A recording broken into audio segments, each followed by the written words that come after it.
પંચમહાલ લોકસભા બેઠકના ઉમેદવાર રાજપાલસિંહ જાદવે એસએસસી તથા એચએસસી બોર્ડની પરીક્ષા આપતા વિદ્યાર્થીઓને ગુલાબના ફૂલ તથા બોલપેન આપી શુભેચ્છા પાઠવી।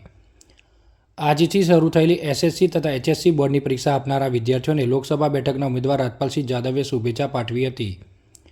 સિમલિયા કોલેજ ખાતે રાજપાલસિંહ જાદવે વિદ્યાર્થીઓને સંબોધન કરી કોઈપણ જાતના ડર વિના સાચા ઉત્તર લખવા તથા પરીક્ષામાં સારા ગુણથી પાસ થઈ ઉચ્ચ અધિકારી બને તેવી શુભેચ્છા પાઠવી વિદ્યાર્થીઓને ગુલાબના ફૂલ તથા બોલપેન આપી શુભેચ્છા પાઠવી હતી। તો કમ્પ્લીટ કરીને આવ્યા છો। પહેલા તો તમને ધોરણ 10 ની જે પરીક્ષા આપવા જઈ રહ્યા છો તે માટે ખૂબ ખૂબ શુભેચ્છાઓ પાઠવું છું। બધા જ ટોપ નંબર બિલકુલ ગભરાયા વગર ત્યાં પેપર લખી અને સ્કૂલનું આપણા શિક્ષકોનું અને ઘરના માતા પિતાનું નામ રોશન કરો એવી સૌને હું અહીંયાથી શુભેચ્છા પાઠવું છું। તમારી જેમ હું પણ અહીંયા જ બન્યો છું। આમાંથી જ બેઠેલા એક ના એક દિવસ કોઈક અહીંયા હશે, કોઈક સરપંચ હશે, કોઈક કલેક્ટર હશે, એવી મહેનત આપણે બધાએ કરવાની છે। આજના દિને તમે પણ આમાંથી મારી જગ્યા પર કોઈકનો કોઈક આવો અને સ્કૂલનું નામ રોશન કરે એથી શુભેચ્છા આપું છું। જ્યારે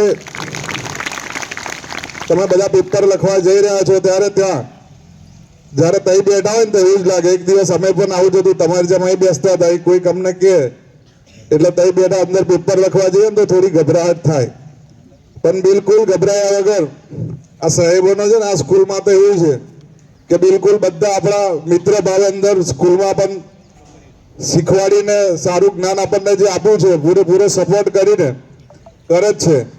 માટે સૌ શાંતિથી પેપર લખીશું, કોઈ ગભરાયા વગર। શરૂઆતમાં જ્યારે પેપર આવે તો એનું પહેલા પૂરેપૂરો અભ્યાસ કરી લેવાનો કે પહેલા કયો જવાબ લખવો છે, શું પ્રશ્ન છે, પૂરેપૂરો એનો અભ્યાસ કરી ભલે 2 મિનિટ સ્ટાર્ટની બગાડજો, પેપરનો પૂરો અભ્યાસ કરીને પછી પેપર લખીશું। એ તમારે ટાઈમ પણ થવા જઈ રહ્યો છે ત્યારે વધુ ના કહેતા અહીંયા મારું સ્વાગત થયું છે ને તમને બધાને ફરી એકવાર ખૂબ ખૂબ શુભેચ્છા આપું છું અને મા સરસ્વતી તમને બધાને ખૂબ ખૂબ બુદ્ધિ આપી અને પ્રગતિના સૂર સાકાર કરાવે એવી શુભેચ્છા પાઠવું છું। વંદે માતરમ, ભારત માતા કી જય।